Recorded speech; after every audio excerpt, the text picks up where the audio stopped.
Bonjour à tous, bienvenue pour cette seconde série d'interviews auprès d'acteurs majeurs de la publicité digitale en France. L'idée est de vous présenter les tendances pour l'année 2018 et faire un point sur ce qui s'est passé en 2017, juste avant l'ATS Paris qui aura lieu le 28 mars. Aujourd'hui, je reçois Aude Perdrier-Helvessière de Publicis Media. Bonjour Aude. Bonjour Michel. Comment vas-tu? Très bien, merci. Félicitations pour ton nouveau poste au sein de Publicis Media. Merci. Tu peux nous en dire un peu plus? Alors oui, on a fusionné en fait deux practices Publicis Media qui étaient Data Technology Innovation d'un côté et Analytics et Insight de l'autre pour en faire qu'une seule et même practice qui s'appelle DTAI. Bon, c'est pas très original mais au moins ça a le mérite de dire ce que c'est. Ça veut dire quoi, DTAI? Data Technology Analytics et Insight. D'accord, voilà. Très bien. Et tu en es la directrice générale adjointe? Et absolument. Et elle est dirigée par Laure Debos et co-dirigée avec Sonia Etienne qui est plus une partie Analytics Insight et moi plutôt Data Tech. Alors, l'année 2017 a été hyper chargée dans le domaine de la data et du programmatique. On détecte un certain nombre de tendances pour 2018. C'est quoi ton avis sur ce qui s'est passé en 2017 et quelles sont, d'après toi, les tendances à surveiller en 2018? Sur 2017, c'est l'explosion du programmatique, mais on le dit chaque année, mais c'est vrai que c'est de plus en plus vrai, en tout cas sur les achats agences. Sur 2018, le gros point, ça sera RGPD en français. Règlement général de la protection de la donnée, absolument. GDPR en anglais. Voilà, je ne sais le dire que quasiment qu'en anglais, moi. Donc, et qui va avoir une vraie conséquence sur la façon qu'on a, nous, de gérer la donnée et chez nos partenaires éditeurs, puisque ça va passer prioritairement chez eux. Mais c'est une bonne chose parce que ça va faire un peu de ménage sur le marché qui peut parfois être très obscur, le marché de la donnée. Alors justement, donc ça c'est la grosse activité là sur 2018. Et toi, sur 2017, il y a des trucs qui t'ont marqué particulièrement? Tout ce qui est brand safety, Ouais. c'est vraiment quelque chose qui a été encore plus prononcé en 2017 que ça pouvait l'être l'année d'avant. Tous les problèmes qu'a rencontré YouTube sur ces histoires de vidéos pubées de façon un peu anarchique, pour être poli, a mis un vrai focus sur le brand safety. Nous, on a des annonceurs comme Heineken, par exemple, qui ont besoin d'avoir une brand safety puisque loi E20, etc. Donc, la brand safety a explosé vraiment en 2017, en particulier pour ces histoires de notion de contexte, où est diffusée ma publicité, sur quel site, même si je m'appelle YouTube, je peux avoir des soucis de contenu et ça va continuer en 2018. Si on devait parler de la maturité du marché français, tu dirais quoi? Mature, pas mature, peut mieux faire? Oui, le marché français est super mature. Oui, non, ça pour le coup, c'est une certitude. On a des annonceurs qui s'intéressent de plus en plus au programmatique. On a même des annonceurs, nous, qui opèrent eux-mêmes le programmatique. C'est le cas d'Air France. Maintenant, c'est un cas qu'on connaît bien, mais qu'on a, nous, chez Performix. Et c'est une vraie volonté pour eux d'acheter via ce canal-là.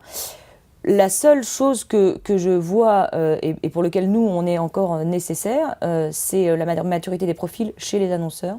Parce que c'est des profils qui sont quand même très particuliers, que le média trader est un profil difficile à trouver et que du coup, il faut vraiment avoir des gens avec un profil très particulier, s'intégrer directement chez un annonceur qui n'a pas cette maturité comme peut l'avoir Air France, parce qu'eux ont l'habitude de faire du yield management, c'est plus compliqué.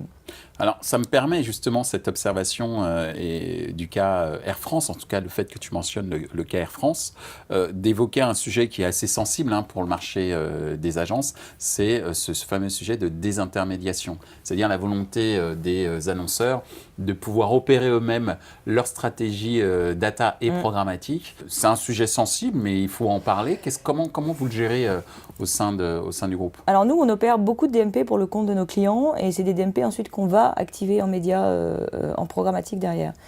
Ça nécessite beaucoup de gens avec des profils qui sont très différents. Donc oui, il y a une volonté de la part du client de savoir ce sur quoi il annonce, et ça c'est plutôt sain, c'est même très sain de sa part. En revanche, pour tout ce qui est travail de data scientist, segmentation, activation, on a nous une légitimité agence média, d'abord parce qu'on les connaît bien, on sait quel type de cibles ils veulent toucher et comment les trouver, et on connaît aussi très bien les publishers. Et ça nous permet, de faire ce lien en fait, entre les éditeurs d'un côté et la marque de l'autre, et d'aller trouver la meilleure donnée chez le publisher pour le bien de l'annonceur.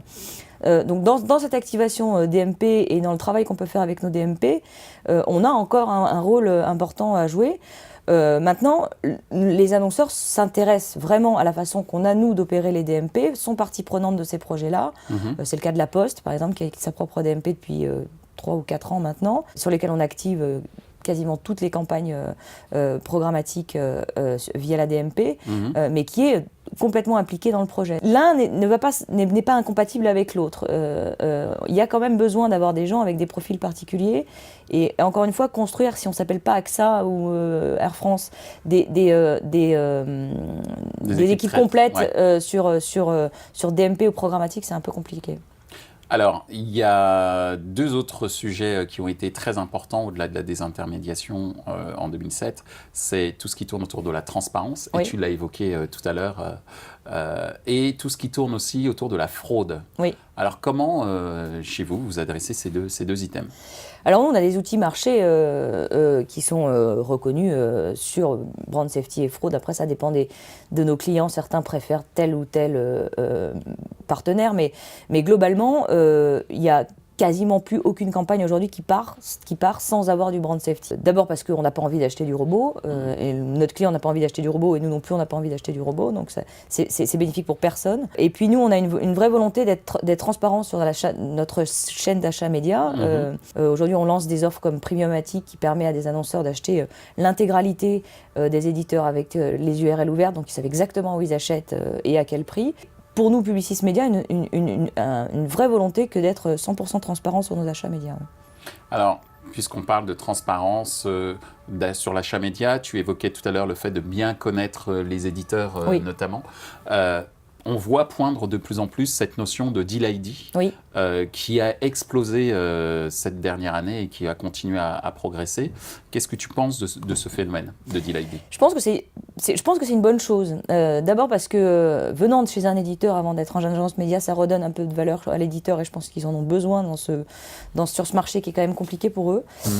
Et puis, ça permet aussi de valoriser leur inventaire de façon assez exclusive. Et moi, je pense que ce n'est finalement que du gré à gré automatisé en fait du Deal ID. Donc ça reste nous dans des plans médias de l'affinage, on va dire, en gré à gré et acheté de façon programmatique, mais c'est de l'achat gré à gré en automatisé. On n'est pas dans de l'enchère, on n'est pas dans du bid automatique, on est vraiment dans un rapport de partenaire entre l'éditeur et l'agence. Et c'est pour nous quelque chose de tout à fait bénéfique. Merci Aude. Avec plaisir.